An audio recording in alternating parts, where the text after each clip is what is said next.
Reaching 500 subscribers is the first big milestone of any new YouTuber.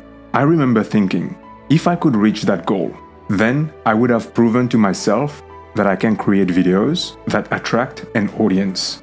Therefore, after that, reaching 1000 subscribers and turning my channel into a side income generator should definitely feel more achievable. If you're struggling to get your first 500 subscribers and feel like the algorithm is ignoring your channel, then this video is for you. In it, I'm going to show you how I went from barely having any views on my videos to helping the algorithm find my first 500 subscribers. Skip this video and you might just be repeating those same channel killer mistakes that I made. The first thing is to pick a lane.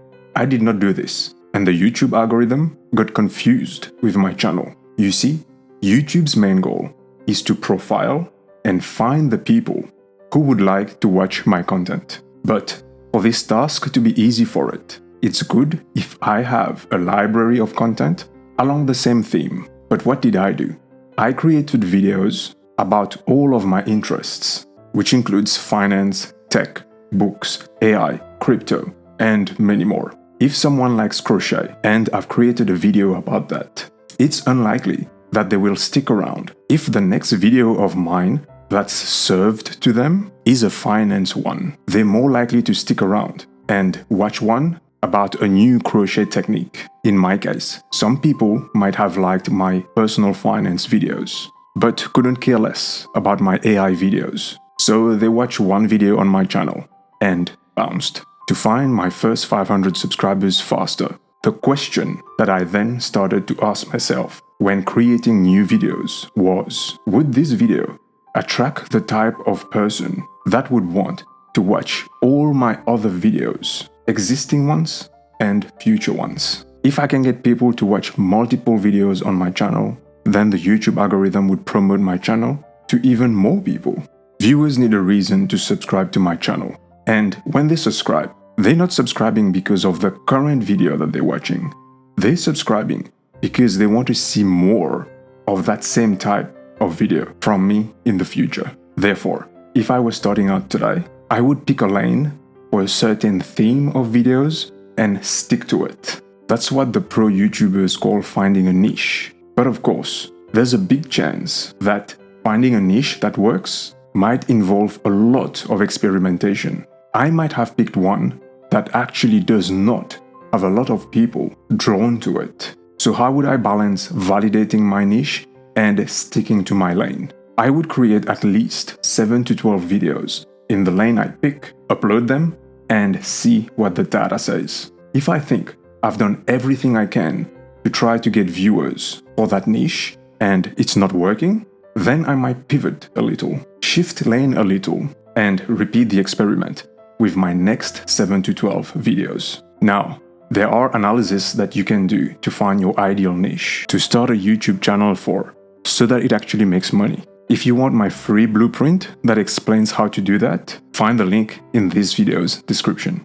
The second thing that helped accelerate my growth to 500 subscribers is upload frequency. But it's not what you think. At some point, I realized that upload frequency in itself does not matter.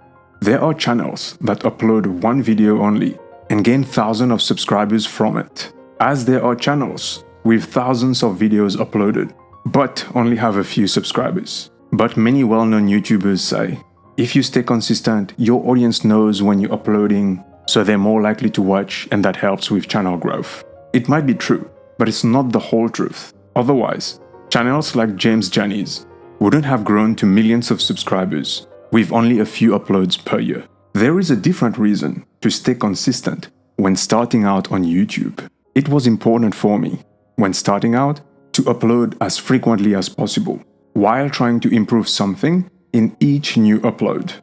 That's because when I'm learning something new, the more I practice, the more my improvement in doing the thing compounds. So my goal was to upload at least once a week. I picked a goal and stuck with it. Ideally, I would have been doing at least 2 videos per week, but I could only do one. So I decided to commit to that. Some commit to once a month, and that's okay. If that's all they can do, then that's fine. it's better than 0 a month. But then progress might be slow, because it's only 12 videos per year. When it comes to YouTube, video quality is actually more important than quantity. But how does a beginner like me publish quality videos?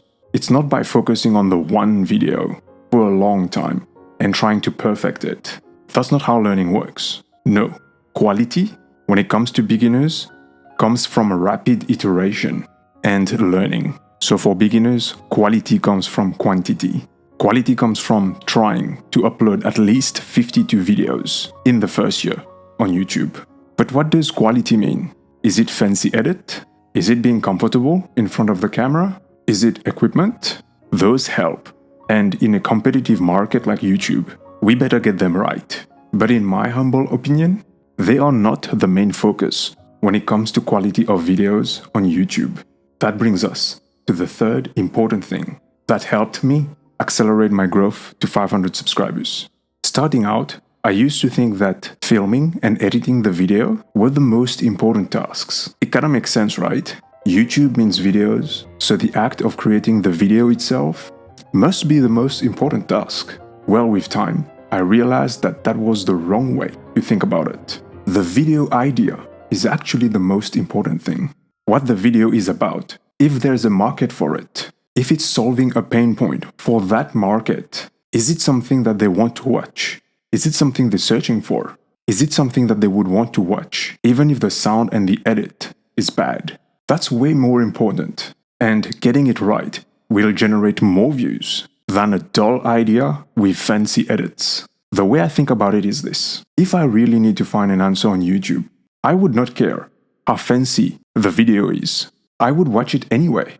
A simple example. If my toilet is clogged and the plumber is asking for $1,000 to come check it out, I'm definitely checking out if there's a video about this on YouTube. And if there's one, and the toilet and drainage system looks like mine, I'm definitely watching that video, even if the camera is shaky and I can barely hear, because getting the info from it might save me $1,000. So I figured 80% of the time I spend creating a YouTube video should be spent researching the video idea to guarantee that there's demand for it, to ensure that the packaging of the video is enticing enough to get clicks. Because obviously, if nobody clicks, nobody's watching. Then, the final 20% of the time can be spent editing. Now, growth on YouTube can be a bit lonely and time-consuming. It's very rare to have others building online in your immediate circle of friends. That's why I've created Online Builders, a community of like-minded people where we can chat every day about how to grow on YouTube and build an online business. Right now, it costs the price of one latte per month to join. It's like we're catching up for a monthly coffee. But the difference, for that price, instead of talking face-to-face at a coffee shop once a month, we can talk online every day. Join now and you can keep that price for life. Even if the community price increases in the future, your monthly cost if you join now will be grandfathered in, meaning you will pay $5 a month for life. On top of that, the first 7 days are free if you want to try it out before committing. So if you want to be part of a community that help each other reach YouTube milestones faster, join us at Online Builders. Find the link in the video's description below. If you like this video, you're going to love this next one, selected just for you. Thank you for watching, and I'll see you in the next video.